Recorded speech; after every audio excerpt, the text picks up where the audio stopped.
Shalom, Bapak, Ibu, dan Saudara yang kekasih di dalam nama Tuhan Yesus Kristus. Hari ini kita kembali belajar dari Katekismus Heidelberg, pertanyaan ke-124. Pertanyaannya ialah, apakah permohonan yang ketiga yang disampaikan dan diajarkan oleh Tuhan Yesus di dalam doa Bapa kami? Jawabannya ialah, jadilah kehendak-Mu di bumi seperti di dalam surga. Yaitu, karuniakanlah agar kami dan semua orang bisa menolak kehendak kami sendiri, dan tanpa penyangkalan apapun menaati kehendak-Mu, yang adalah satu-satunya yang baik, sehingga setiap orang bisa melaksanakan kewajiban-kewajiban dari jabatan dan panggilannya serela dan sesetia para malaikat di surga.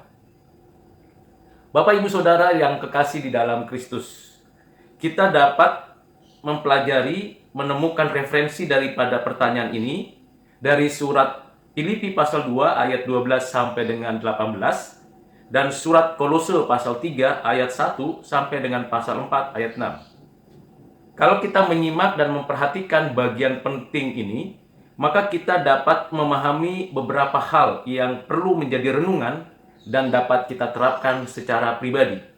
Yang pertama ialah jadilah kehendak-Mu. Ini suatu permohonan yang menggambarkan hubungan kita dengan Tuhan, Allah Bapa kita, ialah hubungan yang sangat pribadi, yang intim. Kehendak Tuhan dinyatakan melalui firman-Nya. Kehendak Tuhan dinyatakan melalui anaknya Tuhan Yesus Kristus. Kehendak Tuhan menggambarkan keberadaan dirinya. Tentulah keseluruhan kehendak Tuhan yang kita dapat baca, telusuri, dan renungkan dari setiap bagian dari kitab yang kita bisa baca tiap hari ialah kehendak yang sempurna, yang tidak berubah, yang ada padanya, yang baik, yang berkaitan dengan keberadaannya. Kehendak Tuhan adalah kehendak yang sungguh-sungguh memberikan kepada kita damai sejahtera, sukacita, kebaikan, keadilan, dan kesucian. Kehendak Tuhan. Apa yang menjadi pro kontra dari kehendak Tuhan dalam hidup kita? Kita akan menyatakan bahwa kita menaati kehendak Tuhan dengan menyangkal diri. Sangkal diri, pikul salib. Ikut Tuhan Yesus. Itu menunjukkan kita taat kepadanya. Kita ikuti perintah-perintah Tuhan, baik yang secara umum di dalam Alkitab Perjanjian Lama, maupun secara khusus di dalam Alkitab Perjanjian Baru. Tentu seluruh bagian-bagian yang kita mau kerjakan harus sesuai dengan kehendak Tuhan. Kehendak Tuhan di dalam hidup kita ialah hidup berkenan kepadanya, hidup menuruti rencananya, hidup melakukan apa yang diperintahkan. Misalnya menaati hukum Taurat, terlebih khusus hukum moral dan hukum sosial di dalam konteks kekinian. Menyatakan kehendak Tuhan di dalam hidup kita merupakan suatu hal yang menjadikan kita memiliki identitas yang berbeda dengan dunia ini. Karena dunia ini selalu menawarkan kita untuk tiap-tiap kita menonjolkan kehendak kita. Menonjolkan keegoisan, kemauan, keinginan kita sendiri. Kita tidak mau menaklukkan kehendak kita, keinginan kita, keegoisan kita di hadapan Tuhan. Dan kita harus menyadari kalau kita menunjukkan itu di hadapan Tuhan dan kita sadar bahwa kita adalah orang yang berdosa, maka seringkali kehendak kita, keinginan kita, kemauan kita itu berlawanan, bertentangan dengan dirinya Allah. Itulah sebabnya Tuhan Yesus memberikan contoh kepada kita bagaimana kehendak Tuhan dinyatakan. Ketika Tuhan hendak dibaptis oleh Yohanes Pembaptis di Sungai Yordan, Yohanes Pembaptis memang tidak layak membaptis Tuhan Yesus Kristus. Tetapi Tuhan menyatakan biarlah kehendak Allah yang terjadi. Demikian juga Tuhan menyatakan pengajarannya, melayani sesama, menyatakan tanda dan mujizatnya berdasarkan pada kehendak Allah Bapanya. Dan ketika di dalam Taman Getsemani, ia menyatakan doanya, kehendak-Mu yang jadi, ya Bapa. Dengan demikian kita mendapatkan contoh yang konkret dari apa yang dinyatakan dan diajarkan Tuhan Yesus, bahwa kehendak Tuhan yang jadi itu memberikan kepada kita hidup yang berkenan kepada Allah. Kehendak Tuhan itu dapat kita lakukan karena kita ada di dalam Kristus. Karena Roh Kudus yang memberikan kekuatan dan pertolongan ketika kita menjalani kehendak Tuhan. Di bumi seperti di dalam surga. Tentu ini adalah sebuah perbandingan yang sangat menyolok yang memberikan kepada kita pengertian bahwa di bumi ini ada kehendak manusia, kehendak setan, dan kehendak orang-orang duniawi, di mana digambarkan di dalam konteks ini bahwa ada banyak kehendak yang dinyatakan dan diwujudkan oleh manusia yang bertentangan dengan kehendak Allah. Dan Tuhan menghendaki agar kehendaknya diwujudkan di bumi ini, seperti kehendaknya di surga.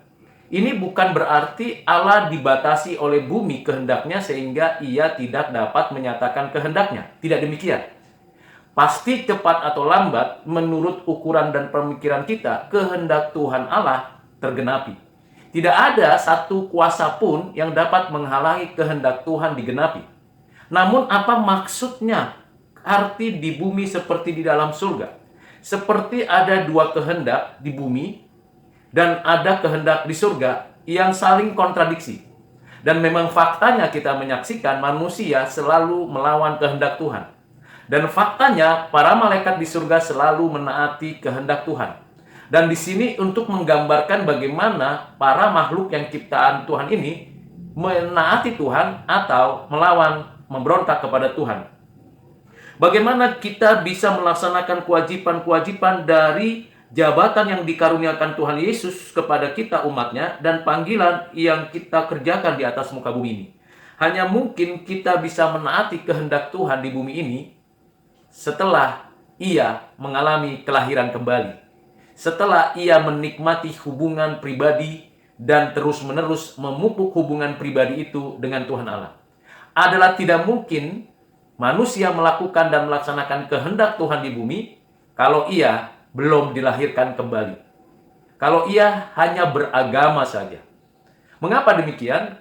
Karena kecenderungan hati kita menginginkan melawan Tuhan. Menginginkan perintah Tuhan ditolak. Dan itu menjadi sesuatu yang menjadikan kita sadar bahwa kita tidak mampu untuk menjadi pelaku kehendak Tuhan dinyatakan. Ini adalah sebuah doa permohonan kepada Tuhan Allah kita. Permohonan yang sungguh lahir dari diri kita untuk benar-benar bukan kehendakku yang jadi, tapi kehendakmu ya Tuhan yang jadi.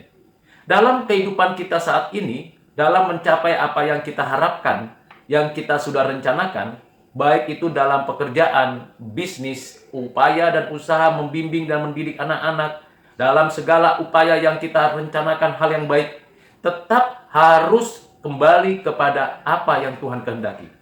Anak muda yang ingin mendapatkan jodoh, mendapatkan pasangan hidupnya, perlu dan penting memperhatikan suatu prinsip dasar dari kehendak Tuhan yang jadi ini. Supaya tidak melangkah seturut dengan kehendaknya. Bukan karena tampilan dan fenomena yang ada di hadapannya, sehingga ia meyakini itu kehendaknya. Apa yang menjadikan kita punya pengertian tentang kehendak Allah? Apakah tiap keputusan kita dan tiap tindakan kita itu seturut dengan kehendak Allah? Apa yang menjadi buktinya? Yang pertama adalah tentu ada kebenaran, ada keadilan, dan ada kesucian. Kalau tiga bagian ini dilengkapi atau kita lihat memang benar terjadi, maka pastilah kehendak Tuhan sedang kita laksanakan. Bagian kedua adalah apa yang kita putuskan dan kita lakukan merupakan suatu keputusan yang mencakup keseluruhan dari apa yang menjadi rencana Tuhan, yaitu memuliakannya dan meninggikan namanya. Artinya tidak ada di sana self-center, tidak ada di sana sesuatu yang berpusat pada diri manusia. Ini bagian kedua, to glorify Him. Untuk memuliakan namanya, meninggikan dirinya. Yang bagian ketiga adalah ketika kita menyadari, mengambil keputusan dan bertindak, maka sesungguhnya yang dimaksud dengan kehendak Tuhan jadi ialah kita benar-benar semakin mengikuti cara hidup, gaya hidup, dan perintah Tuhan Yesus Kristus. Berpusatkan kepada Kristus, dan kita menjadi pelaku-pelaku hidup yang seturut dengan gambarnya. Kristus sebagai yang menjadi teladan dalam hidup kita. Dan tentu yang terakhir ialah bagaimana kita sungguh menghasilkan buah. Buah karakter, buah pertobatan, buah pelayanan, buah penginjilan. Kalau kita melakukan itu dengan tepat, kita pun harus benar-benar peka akan suara Roh Kudus di dalam hati kita. Bagaimana kita yakin bahwa Roh Kudus memberikan bimbingan kepada kita ketika kita mengambil suatu keputusan dan tindakan? Ini merupakan sesuatu yang sangat tidak mudah untuk kita buat kriterianya. Mengapa? Karena bisa jadi apa yang kita anggap baik, kita anggap benar, dan nampaknya terlihat sesuai dengan firman Tuhan, tetapi Tuhan tidak mengendaki itu untuk kita lakukan. Misalnya saja, ketika Rasul Paulus ingin memberitakan Injil ke suatu tempat yang benar-benar ia menjalankan kehendak Tuhan memberitakan Injil, tapi pada momen itu Roh Kudus mengarahkan ia dan tim pelayanannya ke tempat yang lain. Karena kehendak Roh Kudus. Karena itu Bapak Ibu Saudara di sini memerlukan kepekaan. Bagaimana kita menyadari bahwa Roh Kudus memimpin kita untuk kita menjalani kehendak Allah? Tentulah kita bergaul karib dengannya. Tentulah kita rajin dan tekun membaca karyanya Roh Kudus. Apa itu karya Roh Kudus? Alkitab. Kalau kita tidak pernah membaca firman Tuhan, kalau kita tidak pernah merenungkannya dan menerapkannya bertahap demi bertahap, tak mungkin kita punya kepekaan suara Roh Kudus. Bukan pengalaman kita, bukan fasih lidah kita, atau tradisi ritual keagamaan kita, bukan. Tapi kembali kepada apa yang diajarkan di dalam Alkitab. Bertahap, selangkah demi selangkah kita menaati dengan cara mempelajari dan melakukannya. Dengan demikian kita makin peka, makin punya satu pengertian yang mendasar bahwa ini, keputusan ini saya lakukan berdasarkan pimpinan Roh Kudus dan saya tahu bahwa ini adalah kehendak Allah. Karena itu Bapak Ibu Saudara yang kekasih di dalam Kristus, dengan permohonan ini kita diberikan satu tanggung jawab untuk kita memiliki hubungan pribadi dengan Roh Kudus di dalam Kristus oleh anugerah Allah Bapa kita.